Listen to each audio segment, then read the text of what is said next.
पुस्तक मिलल इतिहास के गर्भ में कैसन कैसन कहानी छिपल बा। एगो भरम बहुत बड़ी यार बा, अपना बिरहा के माध्यम से दूर करब हम। और भरम का हो लोरिक और समरू के वंशावली के विषय में हमारे माननीय मंत्री जी प्रकाश डालने हैं कि बक्सर जिला से सटा हुआ वह जिला और वह धरती जो ऐसे शानदार सपूत को पैदा करती है जो नाम कर दिया वीर था। अब वीरताई बाजार में ना बिकाले, वीरताई खून में होले। जाके दुकानदार से कहबा कि तेरे 100 रुपया की वीरताई दे तो ना दे, मिर्चाई दे दी। वीरताई होले कहाँ? खून में होले। वंशावली नामक एक पुस्तक मिली मंत्री जी। उस वंशावली नामक पुस्तक में यह स्पष्ट लिखा गया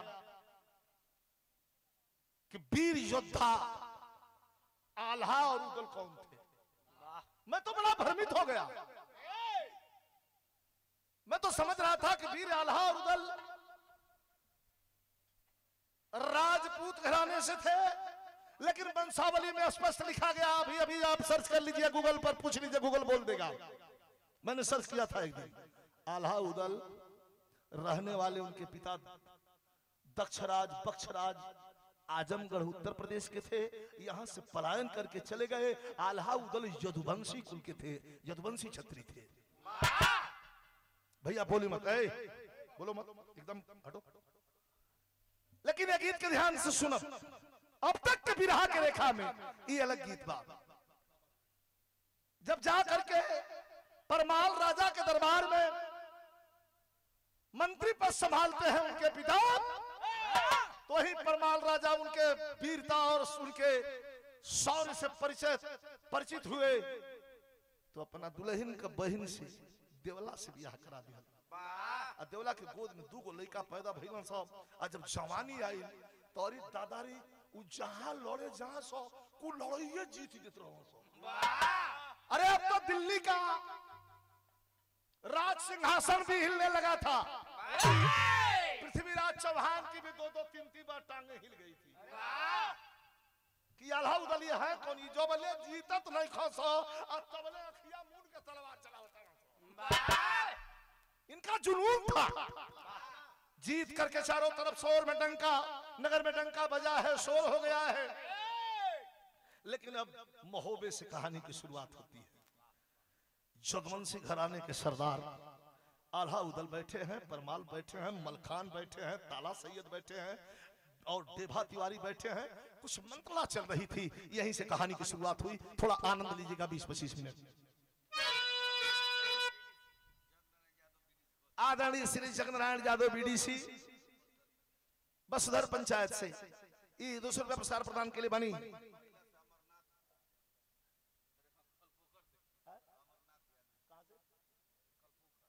कल पोखर से ही अमरनाथ यादव जी 111 रुपया पुरस्कार प्रदान के लिए बनी। हार्दिक अभिनंदन बा। अच्छा, राधे श्याम पासवान साहब जो मंच पर अनाउंस करत रही हैं 100 रुपया पुरस्कार प्रदान के लिए बनी। बहुत बहुत धन्यवाद। तनी सा 20-25 मिनट 30 मिनट एकदम शांति बना ले, सब हिल डोल। सुनला के बाद पता चली कि बिरहा कैसन भइल है। आई त्रिपुरा से आदरणीय रोशन पासवान साहब 100 रुपया पुरस्कार प्रदान के लिए बनी। धन्यवाद, नमस्कार, प्रणाम।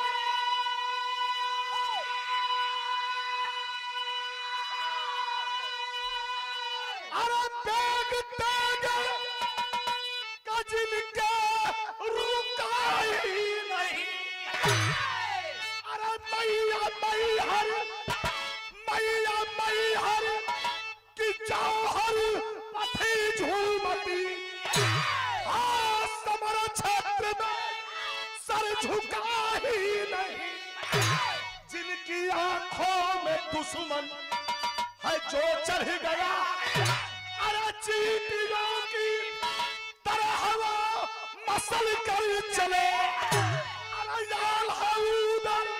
निकलता था जिस राह से मौत भी अपना रास्ता बदल कर चले।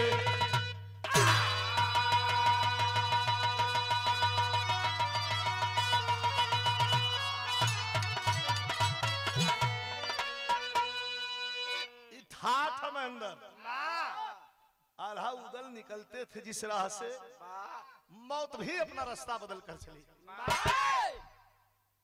ऊपर वाला मौका सबको देता है, वही में जे चलेला जागेला उ पा जाला, और वही में जे सुत जाला अस्किता जाला तो ओकर बहुत बड़ी क्षति हो जाती है। देखिए ग्राम पंचायत वसुधर के शानदार मुखिया जी आदरणीय श्री अशोक राय उर्फ कबीर जी, अच्छा राजभर, आपके द्वारा ये 500 रुपए का पुरस्कार देकर के सम्मानित किया गया। आजकल बड़ी बड़ी कुल धुन चलल बा। टी सीरीज में आज के 25 साल पहले के रहनिका जी ने तो 25 साल उम्र होई कि ना, बजा दे श्याम बसुरिया तो मजा आ जाए। 25 साल पहले टी सीरीज में गोले बजा दे श्याम बसुरिया तो मजा आ जाए, हिला दे पतली कमरिया तो मजा आ जाए। तो छूटल नहीं खेको, लेकिन हम गावत जाइला छोड़त जाइला। हाई गुरु जी लोगों के याद, रामदेव गुरु, बुल्लू गुरु, ऐसे कलाकारों को याद करने के लिए हीरा उस्ताद, पारस उस्ताद, इन लोगों को याद किया जाता है। गीत देखिए कर आनंद कैसे मास्टर।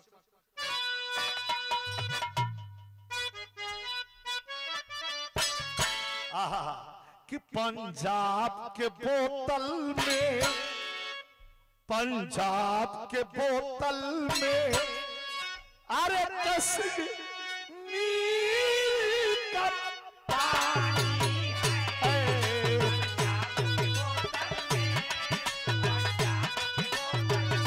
अरे कश्मीर का पानी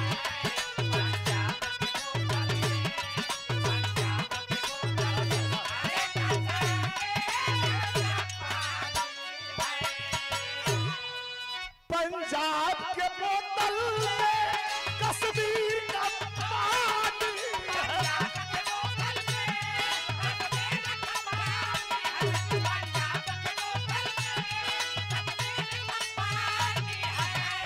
अरे कश्मीर का पानी है।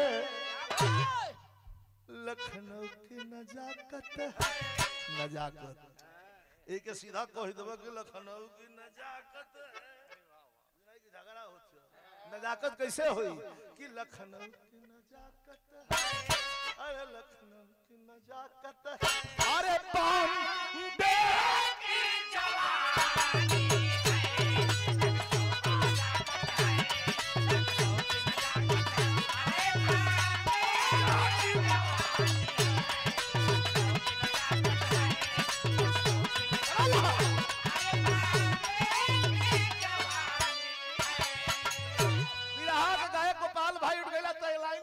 रुपया ले कैसे कि जनसाली जवानों के, अरे जनसाली जवानों के, अरे तलवार पे पानी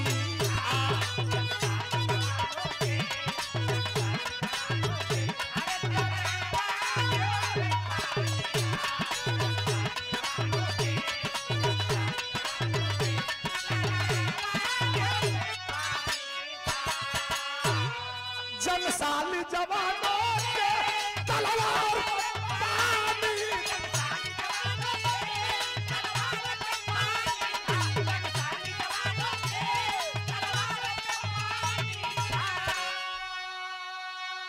भुला जाऊंगा भुटुन जादव बसुधर की धरती से ये 100 रुपया पुरस्कार हमारा बिरहा के बड़ा बढ़िया कलाकार हमारे गोपाल बाबू फिर पुरस्कार दिले मानी हम के हमारे सूरज बाबू को भी पुरस्कार दिले मानी धन्यवाद। लेकिन के जनसाली जवानों के अरे तलवार पे पानी था, तलवार पे पानी था, धरती भी तूफानी, अरे धरती भी तूफानी, अरे भी तूफानी।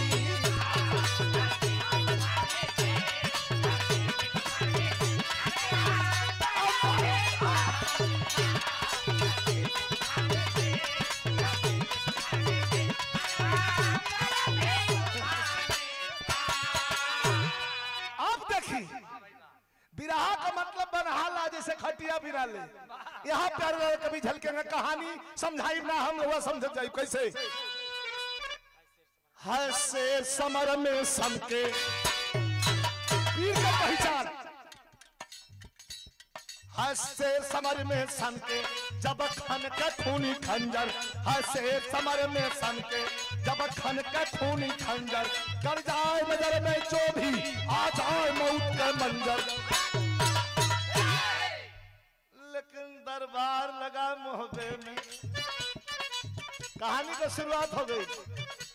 दरबार लगा मोहब्बे में बैठे आल्हा मतवाला, सबसे बड़ न रहना आल्हा, अब बहुत वीर रहो। उदल के, मलखान के, परमाल के, ताला सैयद, देभा तिवारी 5 जना के लड़ा के निकाल दे। आल्हा इतना वीर रहो। अब माई शारदा भगवती का पुजारी भी रहला, साक्षात वरदान रहे। दरबार में बैठल बा, सबके बैठल बा। दरबार लगा मोहब्बे में बैठे आल्हा मतवाला, दरबार लगल मोहब्बे में बैठे आल्हा मतवाला, उदल मलखान विराजे ऐठन में सैयद ताला। लेकिन बातों की चली परिचर्चा, एगो चर्चा चले लगे, बातों की चली परिचर्चा, आल्हा चिंतित हो बोले, बातों की चली परिचर्चा, आल्हा चिंतित हो बोले, एक बात खटकती दिल में और राज हृदय का खोले। रोवे लगल बैठल बैठल आल्हा। अब परिवार का जो मुखिया होला ओकरा पर कितनी बड़ी जिम्मेवारी होले, हमरा कहे के नहीं खिरवा सब समझता। बड़ो बड़न परिवार का मुखिया बड़न आल्हा,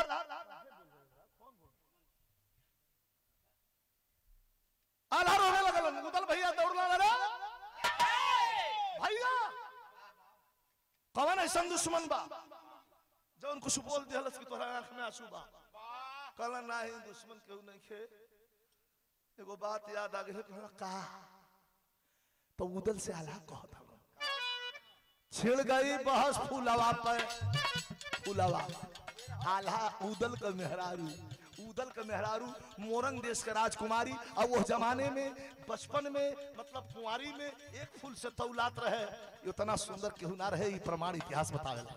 बहुत सुंदर रहे, जना कि देवलोक से अप्सरा उतरल है, तनी सुंदर फूलवा रहे। और उसे प्रेम विवाह करके उदल लेके आई रहो। कोई पर बहस छिड़ गई। आल्हा पूछला कि तोहरा मेहरारू फूलवा के गौना करौले कितना दिन भइल बा दियला? कहला 14 साल हो गइल बा। बस आल्हा के आंख से आंसू गिरे। भैया का है कोनो दिक्कत? का हमार मेहरारू फूलवा कुछ कहला से का तो के? कहला नहीं। त का कहला? छिड़ गई बहस फूलवा पर, बोले है सैयद ताला। जब दूगो भाई अपने में लड़ल त तीसरका के मजा आ जा। ताला सैयद कहत न भाई बताई। छिड़ गई बहस फूलवा पर, बोले है सैयद ताला, राजन समिला गोदी में एक वंश चलाने वाला। बहुत बड़ा मेहना है, 14 साल हो गए, वीर बड़ियार हूँ, तलवार नीक चला ले, लेकिन एगो वंश ना न पैदा को पौनो, धाद लगल गोली मती, कचकचा के उदल एक कदम पीछे हटना। मुठिया पर तलवार की मुठिया पर हाथ चल गई। कहला कि भैया बीच में मारा नहीं तो काट लेते गर्दन। तब ताला सैयद कहला हमार गर्दन कटबो तो सच्चाई आई है का? तो के बुरा लगी शब्द है लेकिन करवा है कैसे? बतावत हो ताला सैयद के उदल डेरात नहीं किया है कोई कमी फूलवा में।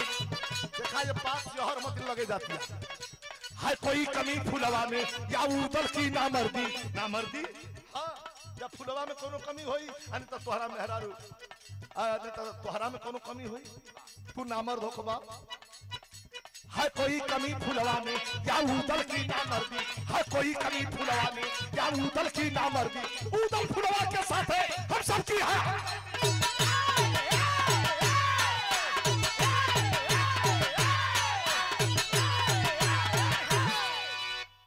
कौनो कमी होई या तो फुलवा तोरा मेहरारू में अन तू ही नामर्द होबा एक मर्द खातिर जो दुनिया में जीत के बैठल बा ओकरा खातिर बात हल्का बाजी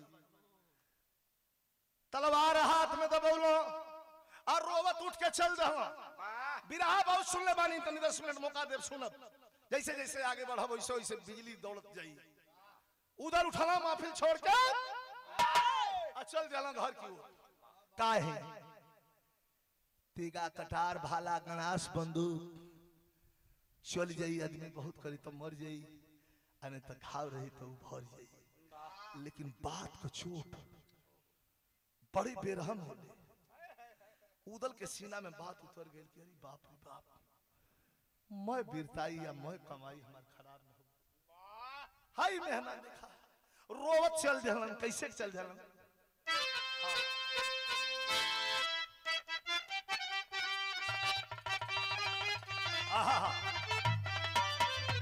कभी जी कहा था कि खंजरिया देगा अरे खंजरिया देगा से भी बढ़ के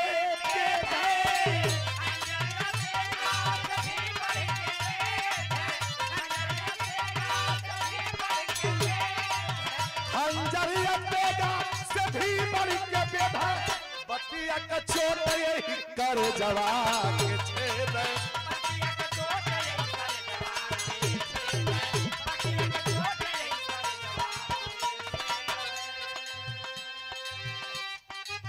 खुद के उदल अब ना रुकलो खुद के उदल नहीं सकले संभाल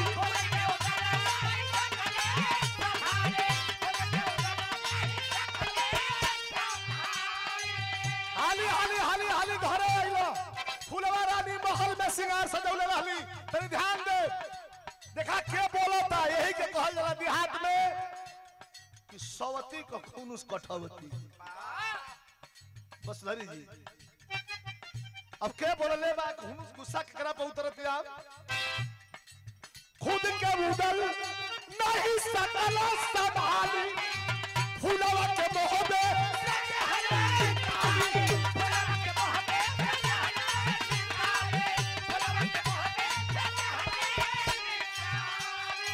के सामने फुलवा रानी सिंगार कर रहल बाड़ी गइलो ये झोंटा पकड़वा के कहले बा आ केकरा पे गुस्सा उतरतिया उठा के पकड़ के झोंटा लिया के बाहरी फेंक देलो आंख में आंसू बा रोवा लगला उदल कहलो सुनो हमार बेइज्जती हो गइल बा अब तो कहा नहीं खे रहे के फुलवा कहलो जी स्वामी का गलती कर देनी हो हमरा से कौन गलती भइल बा कितना दिन गौना करो ले भइल बा का 14 साल में हमारा भैया के कठौ का बेटा दे देले रही तू फुलवा समझ गई कि इनका के केहू पीन मार देले बा एक बार हाथ जोड़ के मुड़ल 14 साल का प्रेम बा स्वामी ऐसा मत करी हमरा के मत भगाई बड़ा मार्मिक दृश्य है मर्द तलवार लेके मुंह फेर ले बा ना तोहरा के देखल नहीं की चाहत जा मेहरारू हाथ जोड़तिया कि कहां जाई हम 14 साल बिता भइल बनी जल्दी यहां से चल जा उदल कहवा कि खून में आग लग गइल बा खौल रहल बा खून हई तलवार आधा निकल ले बनी अब पूरा तलवार निकाल ले तब बिना खून ले अंदर ना जाइए फुलवा समझ गई कि खून का प्यासल बनल वही जो खड़ा होकर अब चारों ओर ताके लगल तो इज्जतदार घर का बहन बेटी रही हमार चाहे आपका केहू का तो वो अपना ससुरा नहीं है दोनों के प्रतिष्ठा के हमेशा बरकरार कहा जाए एक बार और घूम के पूछल चलत कि जी सुनी अतले उदल वहां से गायब ना ना ना 1 मिनट इतना प्रेम विवाह का कलिया लेकिन एगो बात आज बिगाड़ देलस खेला फुलवा वही खड़ा बिया। गीत बड़ी बढ़िया लगल। वो समय के जमाना के फिल्म में जब हमने के छोट छोट रही जा, हमरा रामदेव उस्ताद बड़ा हुमच के गीत के गावत रहो मास्टर।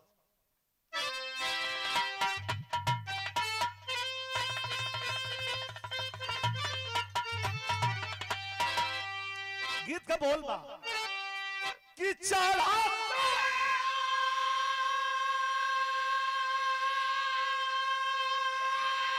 अरे चढ़ा फागुना जिया जारी गई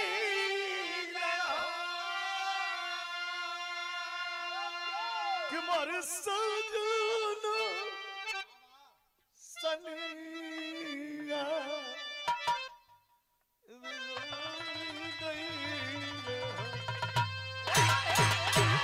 फुलवा सोचत या कहा जाए दार धोल हलो तो कभी कहत हो के लजिया अरे लजिया के मारे ना नहीं हारा कि भटकत फूलावा बेचारी मैहर मैहर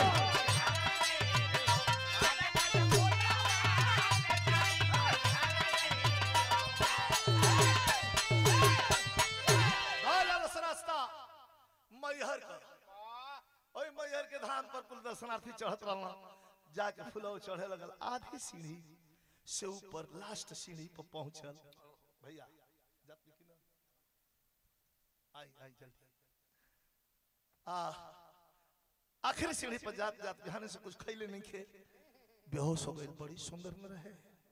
बुंदेलखंडी घूंघट उभर गई। हाला मच गई। तेरी दादा एगो देव लोग को कोनो कनिया बिया ही गिरल बिया। पुजारी बाबा दौड़ दियो। मैहर के पुजारी बाबा अरे दिहालन सरनिया कहा कि हमारे यहाँ रही के बितावा जिंदगी। लेके कमंडल के पानी पहुंचली पुजारी बाबा। छीटा मरली हो। फुलवा उठ के बैठल। पूछला बेटी कहाँ घर बा? रोवे लगल। कलश की नहीं खी जाना। हाई मांग में टटक सिंदूर बा के तोहार मालिक ह। रोवे लगल। कलश की हो नहीं खी जाना। भुलावतिया अरे तोहार वतन कहाँ है बेटी? कई हो नहीं खी जाना। तब पुजारी बाबा कहनी कि जब कुछ नहीं खो जाना तो हमारी बेटी अच्छा है हमार बोझ बन के जरा ये माई का धाम कहियो न कहियो तोरा परिवार के लोग आई तोहरा के लिया के फुलवा वही जो रहे लगो। अब देखी समय कैसे पर्वत त्रिया चरित्रम पुरुषस्य भागम अत्रिया चरित्रम दय्यम न जाने। त्रिया का चरित्र पुरुष का भाग कब करवट ले लेकर कोनो ठीक नहीं खे। 20 दिन भई रहे तो फुलवा के भगौले रहना उदल। अब 20 दिन यहाँ बीतल तो 20 40वां दिन कवि के लेखनी धीरे धीरे हौस के आगे बढ़तिया। कबो कबो ऐसा घटना होले का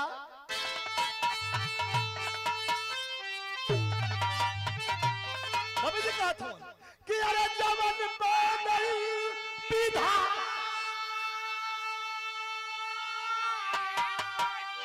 अरे जवन बनल विधा उलट फेर नहीं थे। अरे उलट फेर नहीं थे कि ऊपर वाला के घर में अंधेर नहीं थे।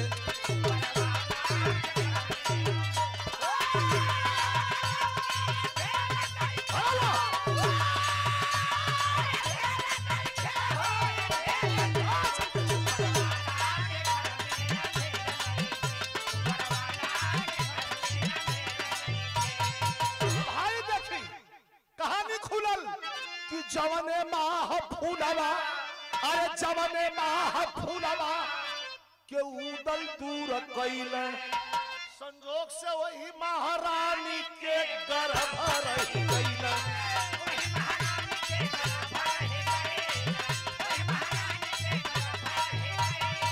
न उदल के पता बन तो दिहला, लेकिन जब धमिया पकड़ तब 20 दिन के बाद पता चलल कि हमारा स्वामी की निशानी हमारा ओद्र में कोख में पलट गया। तब कभी के लेखनी कहत बा कि माई के दूध से न बढ़ के दवाई, अब बेटा पिया तब सरऊ देखाई।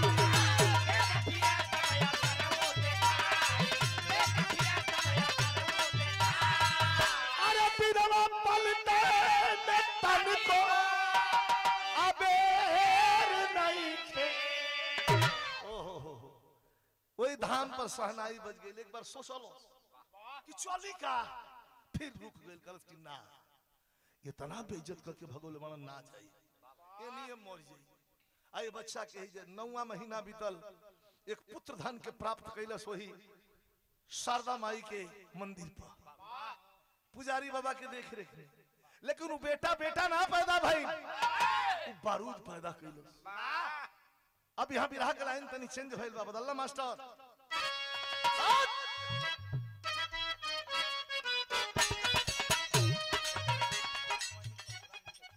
पंडित परशुराम जी के शिष्य नारायण यादव जी पुरस्कार प्रदान के लिए बने। बिरहा आगे बढ़ल, फूलाबाद में एक घड़ी बड़ा बिरहा में चलो बगावत हो गई। धून के तरफ लिखी जात नहीं, आनंद ले लें। कमरिया गोले गोले गोले गोले डोले राजा जी। फूलाबाद के बेटा जब भइले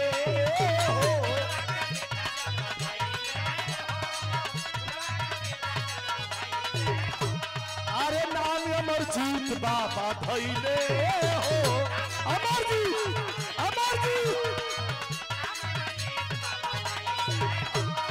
अरे जोश का तारे चढ़ के बोले लागल बा, अरे बोले लागल बा, जोश का तारे चढ़ के बोले लागल बा, अरे बोले लागल बा। जवानिया मरमर, अरे जवानिया मरमर, अरे जवानिया मरमर मरमर मरमर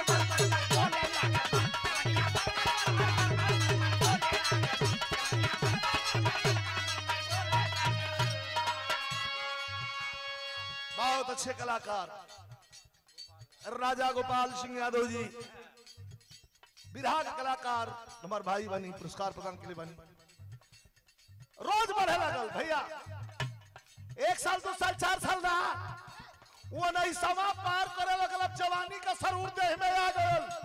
फुलवा के लइका 4-5 गो गाय वही बैहर के जंगल में चरावता, आ नीचे अखाड़ा रहे ओके का पता बा, खानल बनल अखाड़ा जना पयाल है आगे कबो कबो लड़, वही पजा के रियाज करे लगल। ब्रह्मचर्य में कितनी शक्ति है, इतना रियाज कैलस फुलवा के लइका अमरजीत, इतना रियाज कैलस, इतना करेंट हो गई कि पेड़ावा में लड़े लगल जा।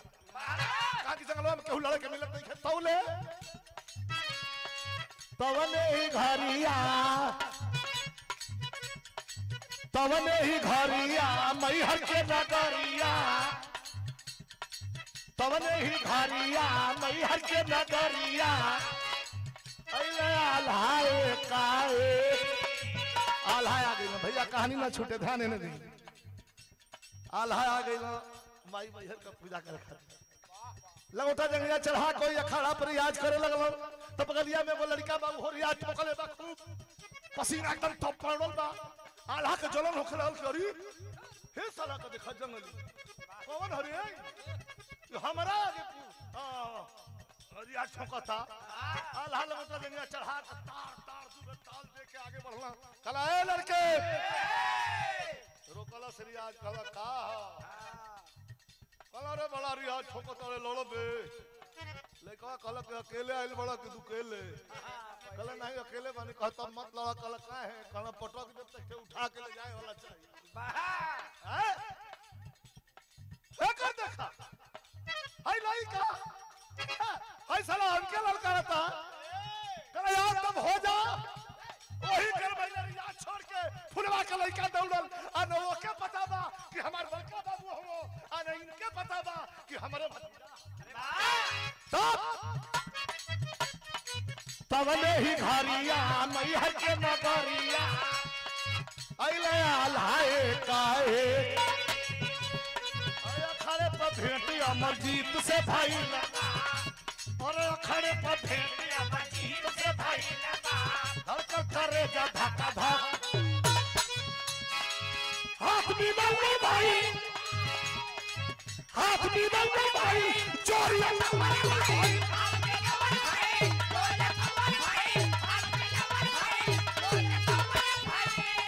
हाथ भी दौड़े भाई चोरिया दौड़े भाई देखा देखा ताकत लगा हुआ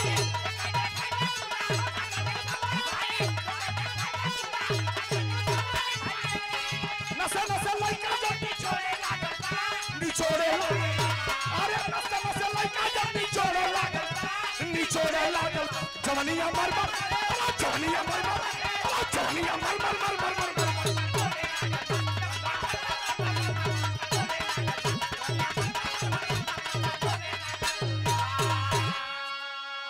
छोटका गलती कर दिला तो समझा जाला लेकिन बड़ गलती कर दी अब हे जगह तनी हम इससे कुछ गलती हो जाए तो चली हम कुछ गलती कर देते ही अच्छा में हो क्षमा के लागे बड़कपन हो समाज बड़ बनावे तो ओकरा अंदर बड़कपन होखे के चाहिए नीच तो दुनिया में बहुत घूमत हो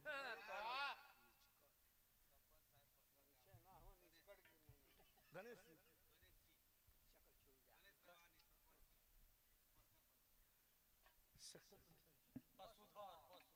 वसुधर के तरफ से ये अच्छा गणेश बाबू यहाँ के सरपंच साहब ये पुरस्कार प्रदान के लिए बानी हार्दिक अभिनंदन बा अब तो उठा के हाथ मिलौलो हो तो जल्लो की लड़का है साला का लड़ी आई आगे गइलो गलती कर दला यार हा कि उठा के 1 कुंटल का हाथ रियाजी आदमी अरे जे 5 गो आदमी के लड़ावता अब बड़े बड़े वीर के कौन बाजी उठा के हाथ था जो करी गर्दन पर मरता बड़ा हो दे फेंका गल कल क्यों रे मरदा अरे काटा लड़ता का हम बचावत हई अल्लाह से बचाओ मत आज तो नहीं देखी अब न से आई ए भाई हो ए तेरे टूटवा मत हाथ घुमौलस आ घुमा के एगो हथवा मुहवा पे तेरे फेंकलस अल्लाह ऐसे कहला तो घुमा के जमन हाथ आल्हा के गर्दन पर मरलस कि आल्हा फक दे मुंह से यहर और ताकल कि आही बा दादा कोनो देखत तो नहीं खिरी ई साला मार दलो सही गरमा गई ना आल्हा कल साले कल के लड़का जंगल में कोई नहीं है नीचे धरती ऊपर आसमान और तुम हमको जानते नहीं हो साले तैयार हो जाओ मरने के लिए लड़का हंसा था कहता कि कंकरी है नमक छिड़कबा खा लेबा आवा जब भिड़ला दोनों तो एकदम यहाँ पेवर बीरस का होला लाल बिहारी मिश्र के तर्ज है कि राजन जी महाराजों गावत हूँ हाँ तो माई हो लनवा देदा बहनी हो हमरे फिल्म हमारा हमार भाई का अरे वह सब देखिला फिल्म के नाम बाटे बॉर्डर जो में फौजी के जिंदगी किरदार नहीं भूले बानी हम अब तो राजन जी महाराजों का तो राजा जी खजनवा देदा रानी जी का हनवा देदा बाजी ना मजीरा तबले हीरा रतनवा देदा लेकिन उनमें हम बोले बानी जा हमने के अमर का देन जा मंगल मुंशी का लिखल गीत बा लाल बिहारी मिश्र का गावल बा माई हो लनवा देदा बहनी हो वीरनवा देदा देसवा करनवा भौजी अपन सजनवा देदा एके बाल हा ताल ठोक के आगे बढ़लन अरे लड़का मरने के लिए तैयार हो जाओ लड़का कहलत कि चिल्ला मत जोर बागर ढेर गरजेलन ना बरसेला हां आवा तो आवा आवा हम कितनी वर्षा करवाइला ये मास्टर तनी बीच वाली से आवा अरे मंत्री जी बैठल हूं आज व्यस्तता में है रोज की व्यस्तता में बानी अब ये मेरा गा के जाई कल नेपाल के बॉर्डर निचलौल ओकरे बाद वहां से गा के लौटब फिर मोहम्मदाबाद से फिर चुनार ये आदमी छोड़त नहीं खन हम तो कहला कि तू गवा लइका कहला ना तोहरे क्या हम का चल जैसे 25 खाची वैसे खाची साला जिंदगी 2 दिन के बाद ऐसन लोग नाचीज के, तुक्ष के, छोट के, इतना छोटा कलाकार के बैठ के सुन रहल बानी, एहू से बड़ कोनो रुपया इनाम है दुनिया में ही सबसे बड़ा इनाम है जेकर बात 10 लोग बैठ के सुन लेता, इससे बढ़िया इनाम मुन्ना जी ना कोनो ना। रुपया तो वजहू पर देखले बानी हम, हो गया है कि 10-10 लाख रुपया इनाम गिरत रहल, 50,000 1 लाख कह के गोविंदा राजा मुराद जैसे लोग दे रहे थे। लेकिन गाना का होत रहे कि चोली पे गोली दाना दन चली हो, आ जब लहंगा उठेबू तो बम चली हो। वाह, ये गाना होत रहे, यही पे अपन रुपया उड़त रहे। लहंगा उठौले पे बम चल जाए। तू बजावा, तू उनका काहे झंझट देत हो? मत पड़ा बजा, मैं बोले के स्थिति ना हो बजा।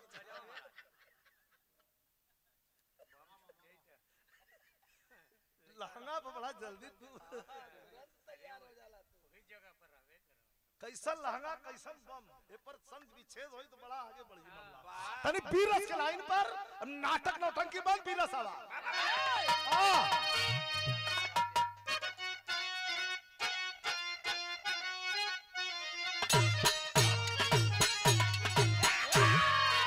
आधा एकदम लाल बालन बस जान ले ले के फिर मुआ दे, किचकिचा के साला हमारा गर्दन पर मर ले बा तब मुट्ठी, अरे मुट्ठी जब की भी चले